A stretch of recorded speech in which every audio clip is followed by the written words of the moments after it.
الرحمن الرحيم مالك يوم الدين والصلاة والسلام على أشرف الأنبياء والمرسلين نبينا محمد صلى الله عليه وآله وسلم.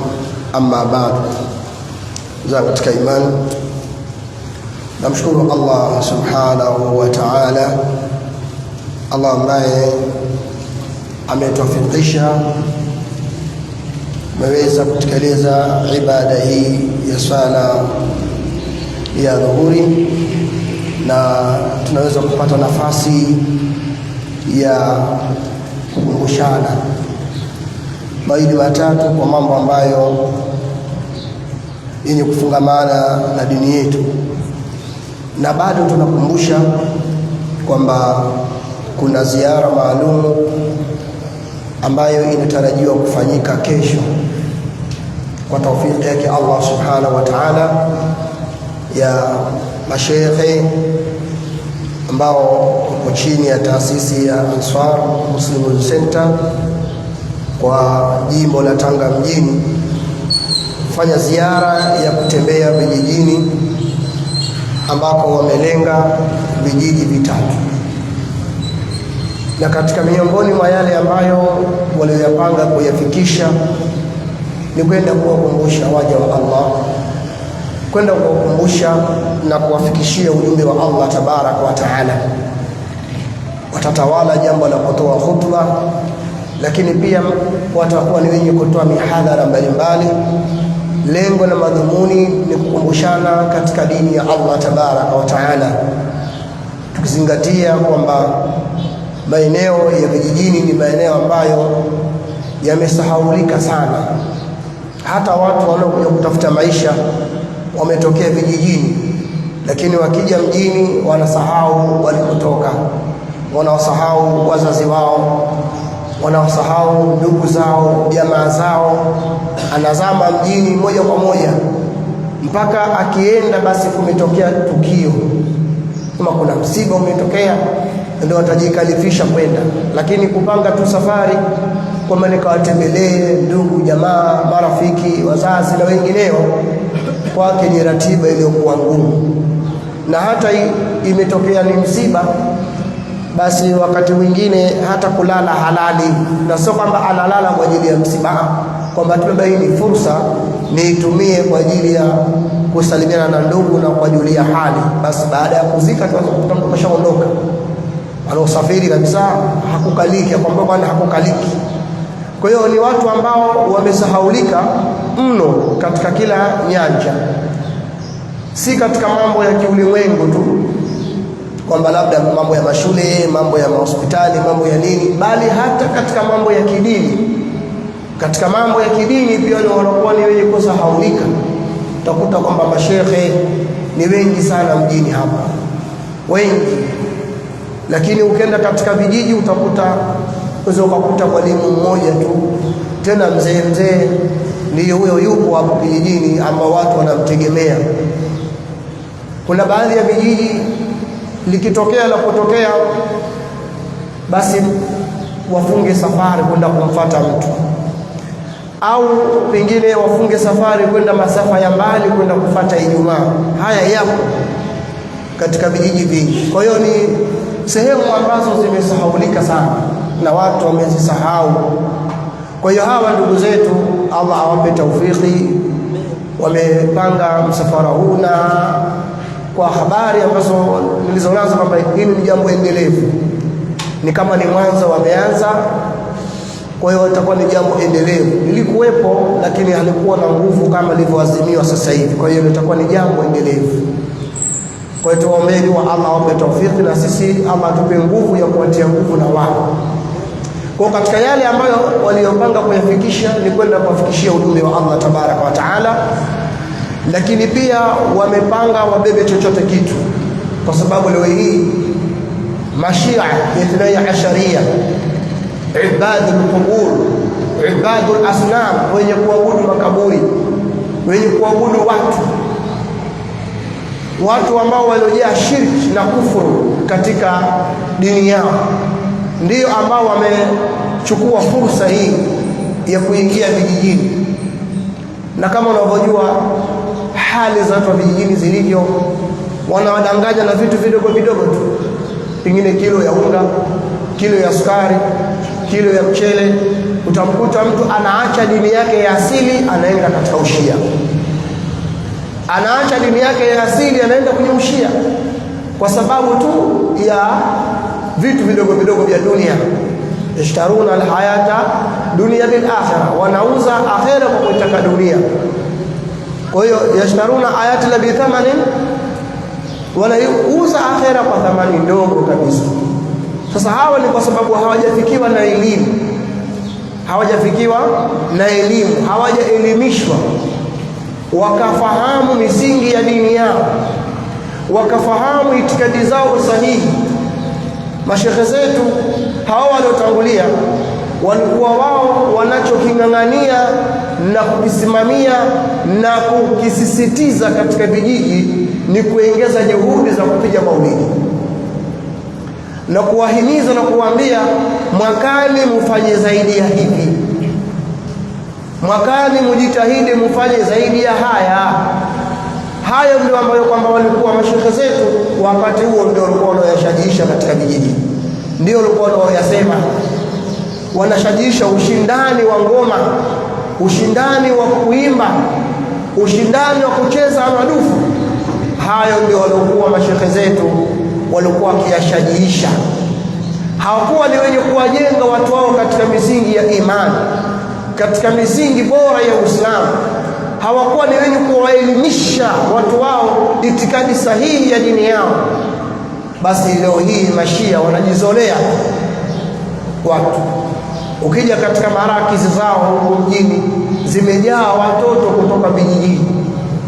Ukienda katika marakizi wanaita vituo, katika vituo vyao utawakuta vijana wengi wapo wakibebeshwa itikadi mbovu, imani chafu ya kishia, kwa sababu watu wa vijijini wamesahaulika kupelekewa elimu sahihi. Kwa hiyo hili ni jambo ambalo takiwa kila mmoja wetu alifahamu na alielewe. Ni dhima ajue kwamba huko vijijini kuna watu hawajui Allah, kuna watu hawafahamu Uislamu, kuna watu wameaminishwa huko vijijini kwamba dini Uislamu ni kupiga madufu. Kuna watu huko vijijini wameaminishwa kwamba Uislamu ni maulidi. Kwa hiyo mtu atafunga safari. Wewe chunguza katika hizi marakizi, hizi vituo vya kisufi, unapofika ule msimu wa maulidi, 90% ya wahudhuriaji wanatoka vijijini, 90%. Kwa hivyo kwamba maulidi ndio dini, na imani yao hiyo wakaishika vizuri na ikawa imebebwa vizuri. Kwa hiyo hawakupatiwa misingi na elimu sahihi ya dini yao, yakienda mapote mapotofu kama vile Mashia, na kuna pote jingine hilo la kufuru lenye kumkataa Mtume sallallahu alaihi wasallam wazi kabisa, kwamba wao wanataka Qur'ani tu. Hii Qur'ani yenyewe imekuja na Mtume sallallahu alaihi wasallam. Yuriduna yufarriqu baina Allahi wa rasulihi, wanataka kumtenganisha Allah na mtume wake. Wasema bwana, sisi hadithi hizi hadithi tu sahihi, hizi dhaifu na amsataki bwana, sio taka Qur'ani tu. Sasa utaielewa Qur'ani bila mwongozo wa Mtume sallallahu alaihi wasallam? Na utajuaje kwamba hii ni Qur'ani bila kuambiwa na Mtume? Yaani utajuaje kwamba hii ni Qur'ani bila Mtume mwenyewe kutuambia hii ni Qur'ani? Kwa sababu kuna baadhi wakati mwingine Mtume sallallahu alaihi wasallam aliwakataza maswahaba kwamba kipindi kile wasiandike maneno yake yale ya kawaida, wasije wakachanganya na Qur'an, kwa sababu yeye ndo anayejua hii ni Qur'an na hii maneno yangu mimi. Leo nini? Kwa sababu yeye Mtume sallallahu alaihi wasallam ndiye mwenye kujua hii ni Qur'an, hii sio Qur'an. Sasa wewe unapokataa maneno ya Mtume ukasema bwana, sipataka Qur'an, mtu yoyote mwenye kuitakidi kwamba yeye anataka Qur'an tu, hataki hadithi, jue huyo ni kafiri. Wala usiwe na shaka juu ukafiri wake, usiwe na shaka kabisa, kwa sababu hata kuswali, sijui anaswali swala gani. Ulijuaje kwamba rukuu inakuwa hivi? Ulijuaje kwamba sijida inakuwa hivi? Ulijuaje kwamba i'tidali imekuwa hivi, zaidi ya kumuona Mtume sallallahu alaihi wasallam akifanya hizo ibada? Ni kufuru, njia za kufuru ambazo miongoni mwa hizo ni hawa Qur'aniyun. Kwa hiyo vijijini huko unakuta hakuna elimu sahihi. Hata ukiangalia mashia silsilatu alfiraq wal madhahib, ukiangalia katika chimbuko la mashia na makundi mengineyo, unakuta yametokea katika sehemu ambazo walikuwa wako mbali sana na maulama. Ni sehemu ambazo walikuwa maulama hakuna wasomi wa kupambana na zile fikra na yale mawazo, walikuwa wasomi hamna. Kwa hiyo walipata nguvu sana mashia kutokea huko Taif, kwa sababu walikuwa wakati walikuwa wasomi ni wachache, hakuna wasomi ambao wanaweza kupambana na fikra zao. Kwa hiyo hivyo vijijini hakuna wasomi ambao wa kupambana na fikra za kishia, kwa sababu hao walimu waliopelekwa wa kisufi, ukiangalia elimu zao mtihani, elimu zao ni mtihani, ni elimu za kawaida, ni elimu ambazo si za kupambanua mambo. Kwa hiyo unakuta wanapata nguvu, bali utakuta wengine wanawasapoti kabisa. Hapo baadhi ya walimu wa kisufi wanawasapoti mashia, wanaona kwamba ni wenzetu. Kwa sababu gani? Hawakusomeshwa misingi sahihi ya Uislamu. Kwa hiyo hawa ndugu zetu ambao wanafanya ziara za kwenda vijijini, kwenda kufanya da'wa, kufikisha ujumbe, ni watu ambao watakiwa wasapotiwe. Kwa hiyo katika miongoni mwa mawaidha wanayopeleka, lakini pia wamepanga wabebe chochote kitu, nao ni nguo. Wamebeba kwamba wamepanga wabebe mavazi, wapeleke, wafariji, wawape ndugu zao katika njia ya haki, sio katika njia zile za batili kama za mashia za kuwapa unga, mchele, lakini wanaovuta katika ushirikina na ukafiri. Ikiwa mtu anaaminishwa Qur'ani, yuna wanasema sisi tunataka Qur'ani tu, hadithi hatuzitaki. Mashia wanasema Qur'ani hii imechakachuliwa, sio sahihi, hii sio original, ina matatizo. Masahaba wote walikufuru, wakabakia watatu tu. Mtume ambaye kwamba Abu Bakari ndio aliyekuwa khalifa wake, sisi sio mtume wetu.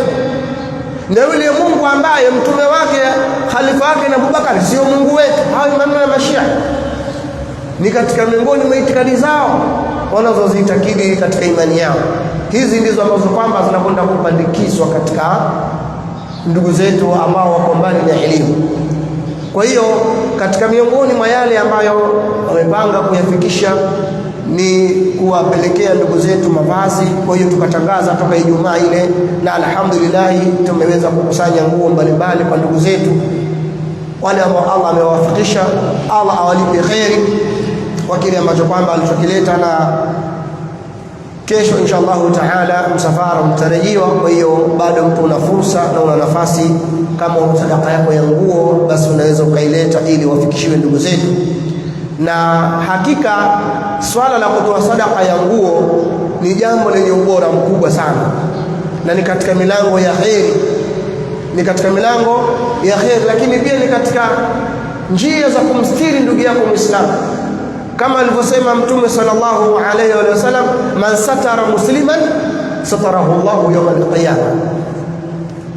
Yule ambaye atakemstiri Muislamu, satara ni stara ya aina yoyote, ni stara ya aina yoyote, iwe ya nguo, umemstiri mwili wake, iwe ni njaa, umemsaidia akaondosha njaa yake, chochote kile ambacho wewe ulichomsaidia ndugu yako katika lugha au katika sheria ya Uislamu, inaitwa hiyo ni stara.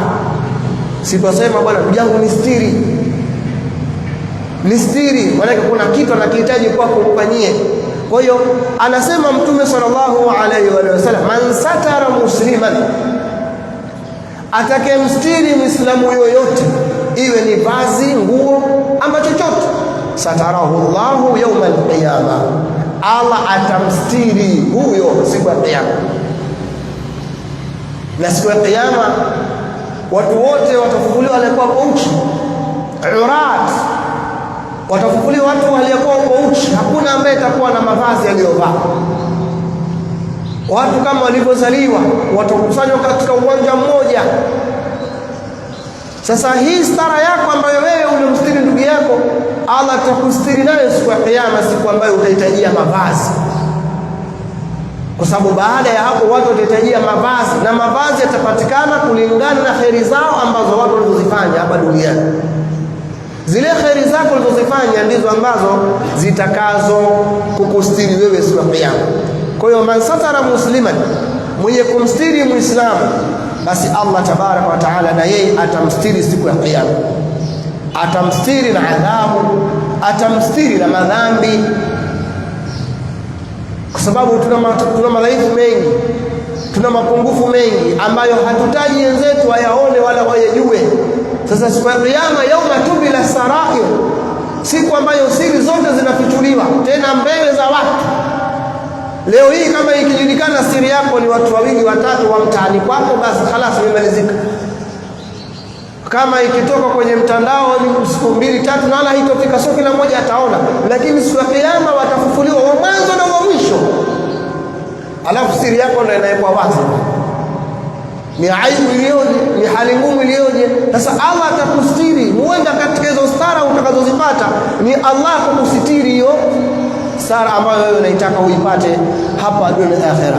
Kwa man satara musliman satarahu Allah fi dunya wal akhirah, yule mwenye kumstiri muislamu, basi Allah tabaraka wa taala na yeye atamstiri hapa duniani na kesho akhera. Allah atakustiri aibu zako, atakustiri haja zako hapa duniani na kesho akhera, kwa sababu ya kumstiri ndugu yako muislamu. Kwa hiyo ni jambo ambalo muislamu atakiwa alifahamu. Kwa hiyo katika hadithi nyingine anasema Mtume sallallahu alaihi wasallam, inna Allaha la yudkhilu bithawbi alwahid 3 nafarul janna. Allah tabaraka wa taala atamuingiza peponi kwa nguo moja tu ambayo kwamba mtu aliyoitoa, kwa moja kati ya athawbu wal khaid wal faqdi, kwamba Allah Mtume anasema sallallahu alaihi wasallam, haika ya Allah subhanahu wa ta'ala atamuingiza mtu peponi kwa sababu ya nguo moja tu kati ya hizi ambazo zimeelezwa hapo. Kwa hiyo nguo moja tu ambayo wewe utakayoitoa hiyo, huenda Allah subhanahu wa ta'ala kwa hiyo akakufutia madhambi yako na ikawa ni sababu ya kuingia katika pepo yake tukufu. Na hiyo ndio fadhila ya Allah subhanahu wa ta'ala, kwamba Allah huwa dhul fadlin adhim. Allah ni mwingi wa fadhila, dhul fadlin adhim. Amalun yasir qalil wa ajruhu adhim kabir. Tendo dogo tu ambalo unaweza kulifanya wewe ukaliona la kawaida, lakini kwa Allah likawa na malipo ya kustajabisha kabisa. Wangapi wameipata pepo ya Allah kwa tendo la kawaida tu ambalo yeye kalichukulia la kawaida? Ndio akasema Mtume sallallahu alaihi wasallam, fattaqun nar walau bi shiqqi tam, uogope moto japokuwa kwa kutoa sadaka ya ubale wa tende. Yani ile tende igawe kati kwa kati, toa ile ubale mmoja, ubale kula ule ubale mmoja unaweza kukulinda na moto kwa idhini ya Allah tabaraka wa taala. Tuangalie mwanamke yule ambaye alikuwa ni baghi, mwanamke ambaye kwa lugha ya sasa mwanamke malaya, alikuwa anazini ovyo, alikuwa ni mzinifu haswa. Lakini angalia maajabu ya Allah, huruma yake na wema ambao kaufanya yule mwanamke. Aliingia peponi kwa sababu tu ya kumnyosha mbwa maji. Mbwa alikuwa ana kiu kimemkamata barabara, akaona huyu mbwa mbona ana kiu kama cha kwangu, akaingia kwenye kisima akamchotea maji akamnywesha. Mbwa yule akamshukuru Allah na akamshukuru yule mwanamke. Lile tendo lile la kumnyosha mbwa maji likafuta madhambi yake na Allah akamuingiza peponi. Huyo ndio Allah. Kwa hiyo Allah tabaraka wa taala anaweza kukuingiza peponi kwa nguo tu ambayo utakayompa ndugu yako Muislamu akaenda kujistiri. Kwa hiyo zoezi linaendelea, na yule mwenye sadaka yake ya nguo anaweza akaileta ili tuweze kuwafikishia ndugu zetu huko walipo, na ni katika miongoni mwa kuwatengeneza mahaba, huruma, na pia vile vile kulainisha nyoyo zao na kuwalingania katika dini ya Allah tabaraka wa taala. Allah atupe taufiki ya kuyafanya hayo, na Allah atupe ikhlas ya kuyatekeleza hayo, na atupe ikhlas ndani ya ikhlas, sababu unaweza kuwa una ikhlas lakini ikiwa bado ikhlas ikawa ina shida, Mwalimu wangu mmoja anatuambia ikhlas yenyewe itaje ikhlas. Unaweza kufanya kitu kwa ajili ya Allah kabisa, lakini pia wataka watu wajue kwamba umefanya kwa ajili ya Allah kabisa, nayo kwa hiyo ikhlas itaje ikhlas. Umefanya kitu kwa ajili ya Allah kabisa yani, lakini pia wataka watu wajue kwamba ulifanya kwa ajili ya Allah kabisa. Allah tunusuru, atupe ithibati katika matendo. Wala hawla wala quwwata illa billah. Wassalamu alaykum wa rahmatullahi wa barakatuh. Naam.